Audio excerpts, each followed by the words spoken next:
Now, the BBC has questioned the controversial social media influencer Andrew Tate at his home in the Romanian capital, Bucharest. Tate is under house arrest and being investigated by Romanian prosecutors for accusations including rape, human trafficking and exploiting women, which he denies. The BBC challenged him on whether his views about women broadcast to his millions of online followers harmed young people, as many teachers and police officers claim.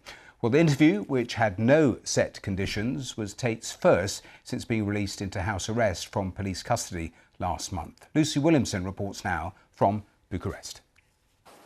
We are doing an interview with you because you're facing some very serious allegations. Correct. Rape, human trafficking. Yep. And also because there's a great deal of concern about the things you say and the impact that they have on young people, on women. I don't think the concern's about the things I say. I think the concern is for the level of influence I have and the reach I have. Let's start with the allegations. Have you raped anybody? Absolutely not. Have you trafficked anybody? Absolutely not. Exploited any women for money? Absolutely not. But you have admitted using emotional manipulation to get women to work in the webcam industry for you. No. We have an open criminal investigation. I am absolutely and utterly sure I'll be found innocent. I know the case better than you. I know it intimately and you don't. I have seen all the criminal files and the evidence against me and you haven't. I know the truth of what happened and you don't. And I'm telling you absolutely and utterly, I've never hurt anybody, that the case that's been put against me is completely and utterly fabricated, and I'm never going to be found guilty of anything. And it's very difficult for me to answer your in-depth questions because we're sitting here inside of the territory of Romania. I'm beholden to the Romanian legal system, and I'm not going to incriminate myself. Let me read you then what you have said about what you have done. Sure. You have said, my job was to meet a girl, go on a few dates, sleep with her, get her to fall in love with me to the point where she'd do anything I say, and then get her on webcam so we could become rich together. I don't think that's what I personally said. I think that's exactly what you said on your website. No, I've never said that. That's something that you found on the internet. Doesn't mean I've said it. In your words. And again, once again, if any female on the planet has a problem with me, I strongly recommend her to go to the police and try and pursue me for criminal charges. I'm actually such a nice person that I've never had anyone come at me. The BBC has spoken to somebody since your arrest who says exactly those things, that with you it's all manipulation, there's an ulterior motive to everything you do. Is this Sophie? Oh, it's Sophie, the fake name, no face, no one, I was so intent on wanting to please him and wanting him to be happy that I was just kind of, yeah, okay, do whatever you want. And what is she accused? Has she accused me of a crime, this imaginary Sophie? She's making the point that there is Has she accused me of a crime? Emotional or psychological manipulation. I've asked you a question, and I've allowed you into my house. I'm asking you a question. Correct, but you're not the boss here, because I've allowed you into my house. I'm asking you the questions. Correctly, and I'm telling you. You get to decide the answers. No, we're equal here. I've allowed you into my house. You don't come here with a position of authority. I'm doing you the favor as legacy media, giving you relevance by speaking to you, and I'm telling you now, this Sophie, which the BBC has invented, which there's no face of, nobody knows who she is. The BBC did not invent her. Of course not, and because you never invent anything. And she's not filed criminal charges against me.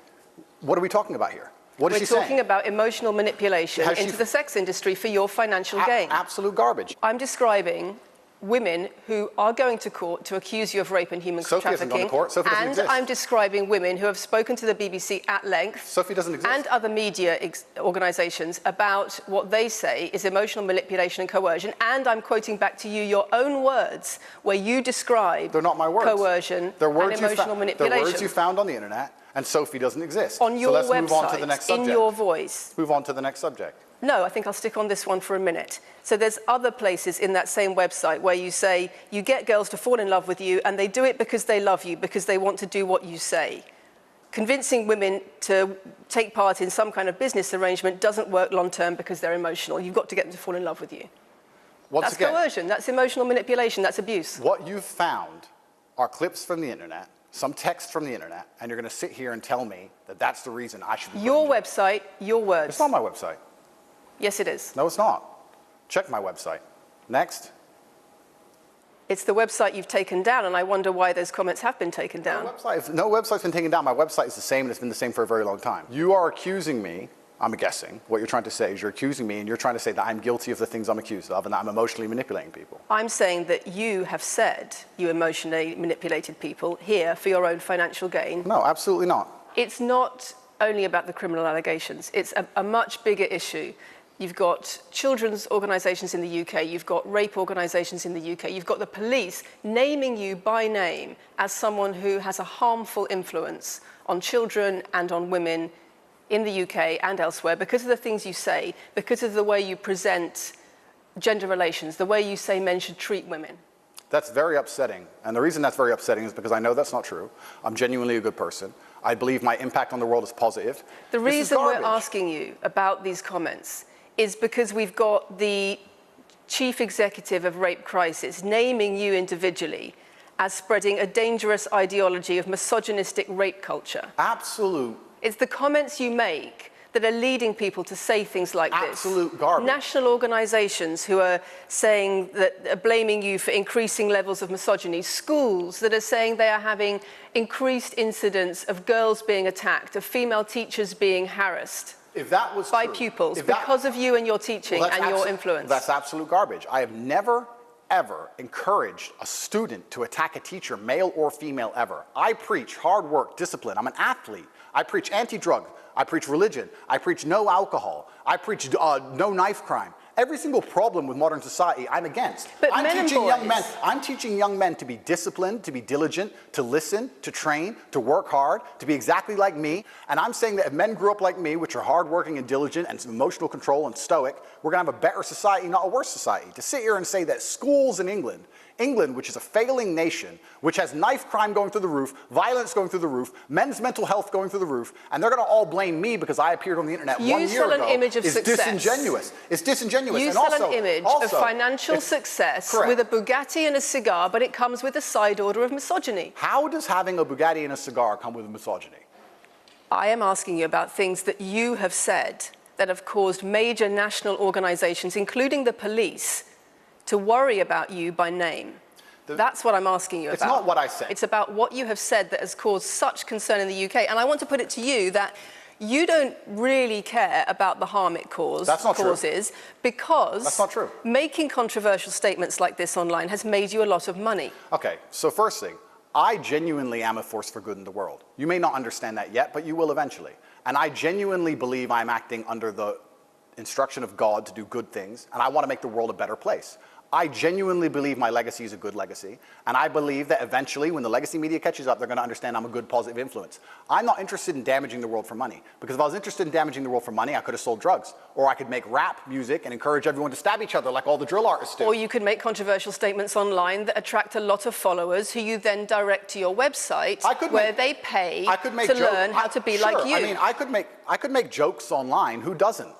I mean, I could make a joke online. Are you saying that all the controversial things you've said are jokes? No, I'm saying that these organizations and the BBC who are going to sit here and pretend that I am the face of damaging the youth is absolutely garbage. It's completely disingenuous. It makes you money. And the reason, in fact, I've seen thousands and thousands of comments and have endless emails from women praising the fact that their sons are listening to me. Does it not worry you? The things I'm saying, does it not worry you? It would worry. Are you not concerned about your influence? It would worry me if I was genuinely damaging the world. But for you to sit here and say, Andrew, you've become the most Googled man in the world, you have billions of views, and one woman, is now saying that her husband is not the same man she wants him to be, when thousands and thousands of people are saying the opposite, well, then I would say I've presented you with case after case after case, with quote after quote after quote of people who are genuinely concerned about the impact you're having, and you brush it off as if it's nothing. No, what you have done is come here with an agenda. You've come here with loaded questions. You've come here with things taken out of context. You come here with things that you don't understand are satirical. And then you're going to also sit and say that one woman said that her boyfriend changed when he watched one of your videos.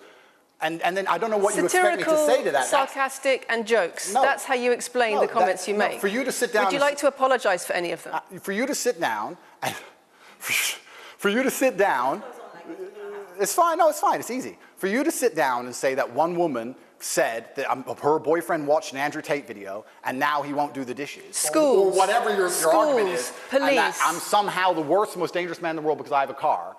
Is just disingenuous. If you actually watch the things I say, if you actually watch my comments about women, I've done long podcasts for hours long about females, talking about protecting for them, providing for them, how I believe a woman should be treated in a relationship. I've done all of this.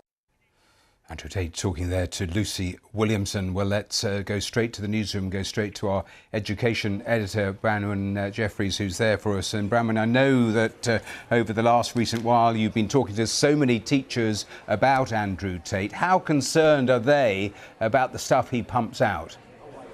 Matthew, teachers have spoken very vividly of how they are deeply worried about how the language, the attitudes, the behaviours that Andrew Tate models in his content are having a far-reaching influence on boys as young as 10 and 11 and certainly older teenagers. That, they say, is translating into a culture where casual sexism is normalised in UK schools, where the kind of language that you might hear in some of Andrew Tate's videos are then repeated by children back to teachers, and that, along with other online content, is contributing to sexual harassment in schools, to sexual assaults in schools. In terms of what we were just listening to and what you've just said about concern from teachers, how are they actually combating all of that? And in terms of conversations you have with pupils, what sort of proportion roughly know about this sort of content, view this sort of content, are potentially influenced by this sort of content? It would be hard to find a teenager in the UK who wasn't aware of Andrew Tate and his content, whether or not they've consumed very much of it themselves, and some of them will have done. He projects this image of success, of fame, of wealth, which very much appeals to some easily influenced young teenage boys, and alongside that they are absorbing some of the other language and attitudes that he's using. Now, schools have genuinely taken a view that they don't want to focus too much on him as an individual, but rather their approach is that they try to teach about respectful language and relationships, to try and give some sense of what is normally acceptable in society, and to build resilience in children so that they can look at online content, look at videos on different social media platforms and distance themselves enough to make a judgment about whether those are behaviours they should be adopting. But schools say they are fighting an uphill battle against what teenagers can see online and on social media, and this is just one part of it.